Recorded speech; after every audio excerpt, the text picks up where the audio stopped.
জনপ্রিয় অভিনেত্রী সোনামণি সাহা, যাকে একের পর এক জনপ্রিয় ধারাবাহিকে অভিনয় করতে দেখা গিয়েছিল। বাংলার ১ নম্বর চ্যানেল স্টার জলসার একের পর এক ধারাবাহিকে অভিনয় করতে দেখা গিয়েছিল তাকে। দেবী চৌধুরানী থেকে শুরু করে মোহর, এক্কা দোক্কা ধারাবাহিকে অভিনয় করে মন জয় করে নিয়েছিল সকলের। এক্কা দোক্কা ধারাবাহিক শেষ হওয়ার পর তাকে আর কোনো ধারাবাহিকে অভিনয় করতে দেখা যাচ্ছে না। এক্কা দোক্কা শেষ হওয়ার পর স্টার জলসার সাথে চুক্তিবদ্ধ ছিল সোনামণি সাহা, কিন্তু কয়েকদিন আগে স্টার জলসার সাথে চুক্তিবদ্ধ শেষ হয়ে গেল।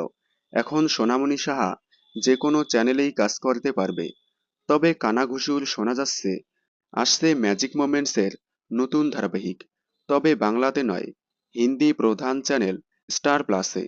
স্টার প্লাস ম্যাজিক মোমেন্টসের ঝানাক ধারাবাহিকের সফলতা দেখে স্টার প্লাস আবারও ম্যাজিক মোমেন্টসের নতুন ধারাবাহিক নিয়ে আসছে। আর সেখানেই নাকি প্রধান চরিত্রে দেখা যাবে অভিনেত্রী সোনামণি সাহাকে, এমনটাই শোনা যাচ্ছে টেলিপাড়ায়। তবে দেখা যাক শেষ পর্যন্ত ম্যাজিক মোমেন্টসের হিন্দি ধারাবাহিকে সোনামণি সাহাকে দেখা যায় কিনা। আপনারা সোনামণি সাহাকে হিন্দি নাকি বাংলা ধারাবাহিকে দেখতে চান, কমেন্টে জানাবেন। বিনোদন জগতের সকল আপডেট সবার আগে পেতে চ্যানেলটি সাবস্ক্রাইব করে পাশে থাকা বেল আইকনে ক্লিক করে রাখুন। ধন্যবাদ।